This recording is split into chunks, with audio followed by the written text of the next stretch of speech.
Continuamos en Muy Masculino y vamos a invitar nuevamente a Bernardo Luján, que cada 8 días nos acompaña para hablarnos un poquito. Esta vez estamos hablando acerca de las empresas y las asociaciones. Bernardo, bienvenido. ¿Cómo te va, Alejo? Muy bien, pues la semana pasada estuvimos hablando acerca de esas reuniones ordinarias y extraordinarias que las empresas deben hacer por X o Y motivo. Retomemos un poquito y expliquémosles muy concisamente a la gente qué son esas reuniones y Claro en qué que se sí, Alejo. diferencian. Bueno, hay reuniones ordinarias cuando se han establecido así en los estatutos. Usualmente lo que decíamos la vez pasada, se establece no solamente en la ley sino en los estatutos que las reuniones ordinarias se hagan antes de terminar el primer trimestre del año, o sea, antes del 31 de marzo de cada año se debe hacer una reunión ordinaria. Si un gerente es juicioso, si un gerente tiene, digamos, voy a decirlo muy fuerte, si tiene respeto por sus accionistas, los debe citar para contarles cómo va la empresa.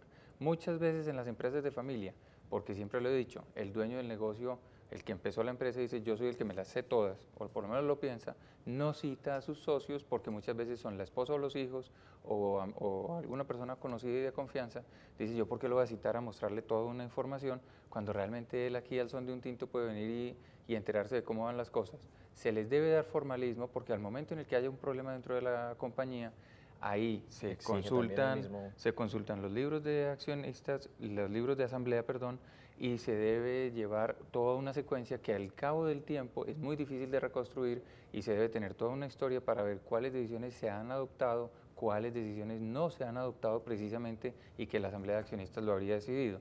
Las reuniones extraordinarias entonces serían aquellas que luego de la ordinaria hacen, digamos, una situación, hace que amerite una reunión de los accionistas para contarles un tema y que además quede en un acta vaciada la decisión que tomaron. Entonces, ordinaria es porque lo establecen los estatutos, extraordinaria es porque la situación así lo amerita o hay un problema o precisamente es algo muy bueno y se quiere compartir con los socios. Bueno, para ilustrarle un poquito a nuestros televidentes acerca de este tema, ¿por qué no nos cuenta un poquito, Bernardo, acerca de quiénes son los que citan a esta reunión? Si la cita el gerente o precisamente los socios son los que lo citan, ¿y qué pasa si uno de los socios importantes no va? Bueno, hiciste muchas preguntas juntas, vamos a ver si las vamos resolviendo. ¿Quién debe citar? Por estatutos e incluso por ley está que lo debe hacer el gerente. Si no es en una sociedad anónima, hay revisor fiscal, lo puede hacer también o lo debe hacer el revisor fiscal. Y hay una posibilidad que le da la ley y los estatutos lo deben establecer así también, a los socios que representen por lo menos la cuarta parte del capital de la compañía. De manera que si una sola persona cumple más del, o tiene más del 25% de una compañía, puede solicitar que se lleve a cabo una citación. Él no cita a los demás socios a una reunión, él le solicita al gerente que sea él quien mande la comunicación a los demás accionistas para que se cite a una reunión extraordinaria, en este caso de accionistas, para que se debatan unos determinados temas que deben haber sido incluidos en la solicitud de los socios o del socio que tenga más del 25, donde se solicita una citación a reunión extraordinaria de asamblea de accionistas a tratar los siguientes temas. Entonces ya el gerente es quien solicita, quien cita, previa a la solicitud del socio. ¿Y qué pasa si alguno no va? Empezamos con el problema de completar o no el quórum de la sociedad. Veíamos la vez pasada, hay quórum para deliberar y quórum para decidir.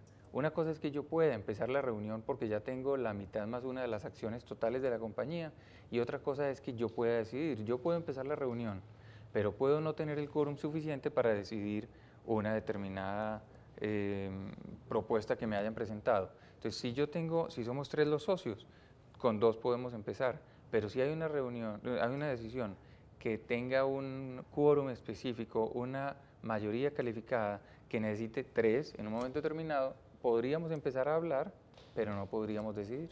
Usted la semana pasada nos habló de un término que a mí me quedó sonando toda la semana y quería pues precisamente preguntárselo aquí en el programa. Usted hablaba de que a veces en esas reuniones se usan estrategias. Sí.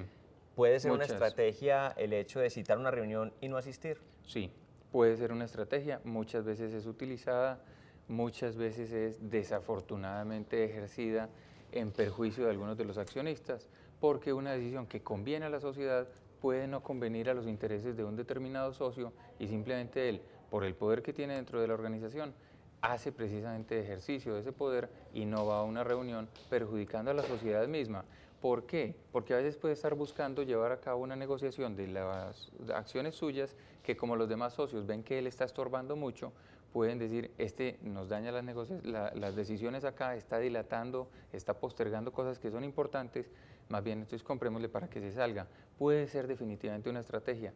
A veces son bueno utilizarlas, pero a veces van en perjuicio de la sociedad y en ese caso no es bueno utilizarlas. Y más bien en ese caso estaríamos hablando de que los otros socios, generalmente minoritarios, terminan por sentir víctimas de ese manejo mayoritario de la sociedad. Obviamente hay estrategias, obviamente también hay leyes para que los protejan a los minoritarios, pero en este caso estaríamos ya hablando de una reunión de segunda convocatoria, y es cuando no se completa el quórum que exige la ley o que exigen los estatutos para poder empezar la reunión, tendríamos que empezar a hablar de una reunión de segunda convocatoria. ¿Y qué pasa en esas reuniones de segunda convocatoria entonces?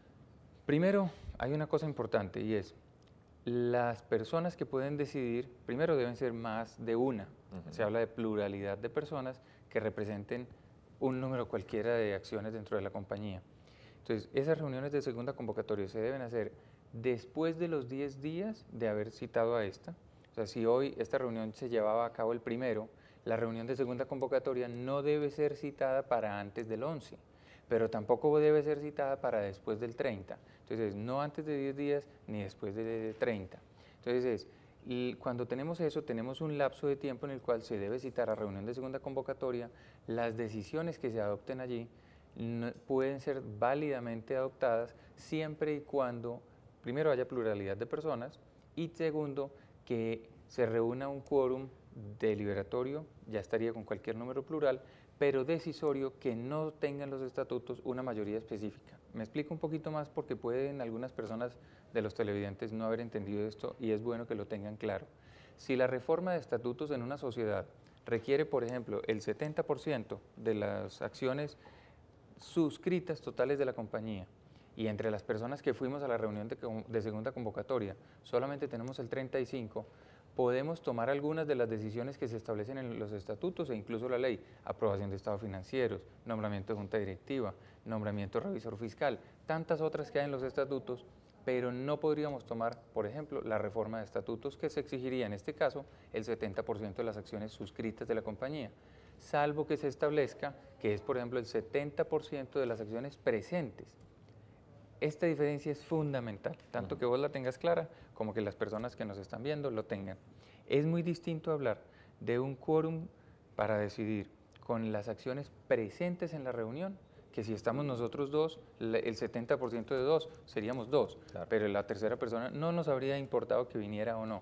Pero si es el 70% de las acciones totales de la compañía y somos 3 socios, los 3 socios en realidad tenemos que estar de acuerdo porque estamos partiendo de la base de que cada uno de los 3 tiene el 33%. Entonces, 33 y 33 no alcanzaríamos a llegar al 70%.